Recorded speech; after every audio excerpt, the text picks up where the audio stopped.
friends, welcome to Secret of Samayal. இன்னைக்கு நான் பார்க்க போறது ரொம்ப டேஸ்டியான ஒரு நெல்லிக்காய் ஊறுகாய்.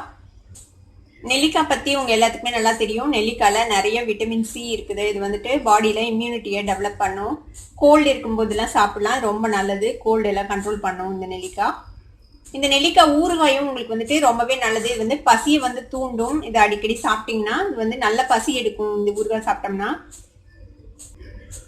இது வந்துட்டு தயிர் சாதத்துக்கு, பருப்பு சாதத்துக்கு, சாம்பார், ரசத்துக்கு எல்லாத்துக்குமே நல்ல ஒரு காம்பினேஷனா இருக்கும் இந்த நெல்லிக்காய் ஊறுகாய். நெல்லிக்காய் சீசன் வரும்போது கண்டிப்பா இந்த நெல்லிக்காய் ஊறுகாய் ட்ரை பண்ணி பாருங்க. இந்த நெல்லிக்காய் ஊறுகாய் எப்படி செய்யறது அப்படின்னு பார்க்கறதுக்கு முன்னாடி நீங்க என்னோட சேனலுக்கு இப்பதான் முதல் முறையா வரீங்கன்னா இந்த வீடியோ கீழே இருக்கிற அந்த சிகப்பு கலர் சப்ஸ்கிரைப் பட்டனை மறக்காம பிரஸ் பண்ணுங்க. அது பக்கத்துல இருக்கிற நோட்டிபிகேஷன் பெல்லையும் கிளிக் பண்ணிடுங்க. அப்பதான் என்னோட நோட்டிபிகேஷன் உங்களுக்கு உடனே வந்து சேரும். சரி வாங்க, இப்போ இந்த டேஸ்டியான நெல்லிக்காய் ஊறுகாய் எப்படி செய்யலாம் அப்படின்னு பார்க்கலாம்.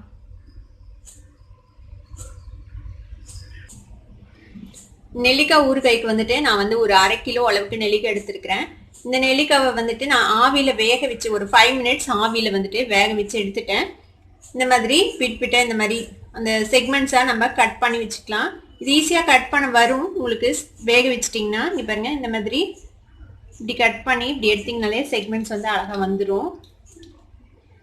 பாருங்க, இந்த மாதிரி நான் எல்லாத்தையும் எடுத்து வச்சிருக்கேன். பாருங்க, அழகா கட் பண்ண வரும். நம்ம முதல்லயே கட் பண்ணி வைக்கணும்னு அவசியம் இல்லை. ஆவியில வேக வைக்கிறதுக்கு முன்னாடி வேக வச்சதுக்கு அப்புறம் நீங்க எடுத்தீங்கனாலே ஈஸியா வந்துடும் செக்மெண்டா. இந்த மாதிரி நான் எல்லா நெல்லிக்காவையும் செக்மெண்ட்ஸா பிரிச்சு வச்சிருக்கேன். இது மாதிரி நெல்லிக்காவை நம்ம இந்த மாதிரி செக்மெண்ட்ஸா எடுத்து வச்சிட்டோம். இது வந்துட்டு ஆவியில வேக வச்ச நெல்லிக்காய். இதுக்கு வந்துட்டு ஒரு 10 பல் பூண்டு இந்த மாதிரி உளிச்சு வச்சிருக்கேன். கொஞ்சமா கருவேப்பிலை, தாளிக்கிறதுக்கு வந்துட்டு 1 டீஸ்பூன் கடுகு, கொஞ்சமா உளுத்தம்பருப்பு, புளி வந்துட்டு ஒரு சின்ன நெல்லிக்காய் அளவுக்கு புளி கரைச்சி வச்சிருக்கிறேன் திக்கான பேஸ்டா. உப்பு வந்துட்டு இது வந்து கல்லுப்பு எடுத்திருக்கிறேன். ஊறுகாய்க்கு வந்துட்டு கல்லுப்பு போட்டிங்கன்னா நல்லா இருக்கும். இது வந்துட்டு 1 டேபிள் ஸ்பூன் அளவுக்கு கல்லுப்பு. இது வந்து வறுத்த வெந்தய பொடி, வறுத்து பொடி பண்ண வெந்தய பொடி. இது மஞ்சள் பொடி ஒரு 1/2 டீஸ்பூன், மிளகாத்தூள் ஒரு 3 டீஸ்பூன் எடுத்திருக்கிறேன். இப்போ இதை எப்படி செய்யலாம்னு பார்க்கலாம். கடாயை அடுப்பில் வச்சிருக்கேன். இதுல வந்துட்டு ஒரு 3 டேபிள் ஸ்பூன் அளவுக்கு நல்லெண்ணெய் விட்டுருக்கேன். ஊறுகாய்க்கு வந்துட்டு எப்போதும் நல்லெண்ணெய் யூஸ் பண்ணிங்கன்னா நல்லா இருக்கும். நல்லெண்ணெய் இல்லைன்னா நீங்கள் நார்மல் ஆயிலே செய்யலாம், ஒன்றும் பெரிய தப்பு இல்லை. நான் நல்லெண்ணெய் யூஸ் பண்ணிங்கன்னா நல்ல ஃப்ளேவர்ஃபுல்லாக இருக்கும் ஊறுகாய். எண்ணெய் சூடாயிடுச்சு. இந்த எடுத்து வச்சிருக்கிறேன் இந்த கடுகு உளுத்தம் பருப்பு சேர்த்திடலாம். கடுகு வெடிக்குது. இப்போ வந்துட்டு நம்ம எடுத்து வச்சிருக்கிறேன் இந்த பூண்டும் கருவேப்பிலையும் வதங்கிச்சு. இப்போ நம்ம இந்த செக்மெண்ட்ஸாக பிரித்து வச்சிருக்கிற இந்த ஆவியில் வேக வச்ச நெல்லிக்காய் சேர்த்திடலாம். இது இப்படியே ஒரு 1 நிமிஷம் வதக்கிக்கோங்க எண்ணெயிலேயே.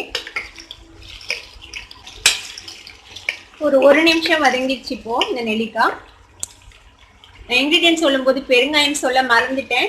இதுக்கு வந்துட்டு பெருங்காயம் கொஞ்சம் சேர்த்திக்கலாம். எப்போ ஊறுகாய்க்கு வந்துட்டு பெருங்காயம் ரொம்ப இம்பார்ட்டன்ட். கொஞ்சம் சேர்த்திக்கோங்க பெருங்காயத்தூள்.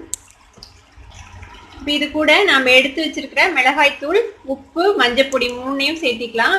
வெந்தய பொடி மட்டும் நம்ம அப்புறமேட்டு சேர்த்திக்கலாம் கடைசியா. இப்பயே சேர்த்திட்டோம்னா கசப்பாயிடும் ஊறுகாய்.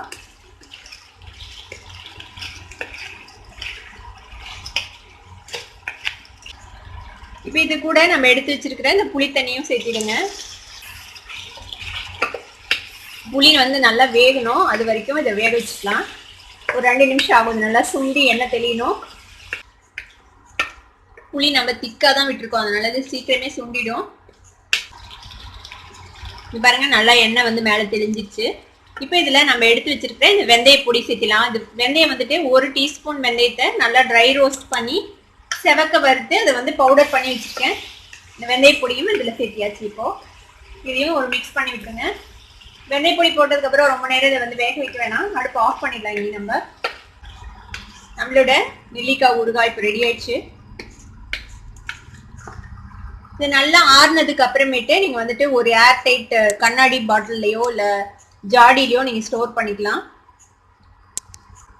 புளி ஊத்திருக்கிறதுனால இது அவ்வளவு சீக்கிரமா கெட்டு போகாது. ஆனா முடிஞ்ச அளவுக்கு கம்மியா செய்யுங்க. ஃப்ரெஷ்ஷா செஞ்சு யூஸ் பண்ணுங்க, அப்பதான் நல்லா இருக்கும். இதெல்லாம் ஸ்பூன் யூஸ் பண்ணும்போது எப்போதும் ஈரம் இல்லாத ஸ்பூன் யூஸ் பண்ணுங்க. முடிஞ்ச அளவுக்கு மரக்கரண்டி யூஸ் பண்ணுங்க இதை எடுக்கிறதுக்கு. அந்த மாதிரி யூஸ் பண்ணீங்கன்னா ஊறுகாய் வந்துட்டு ரொம்ப நாளைக்கு கெட்டு போகாம இருக்கும்.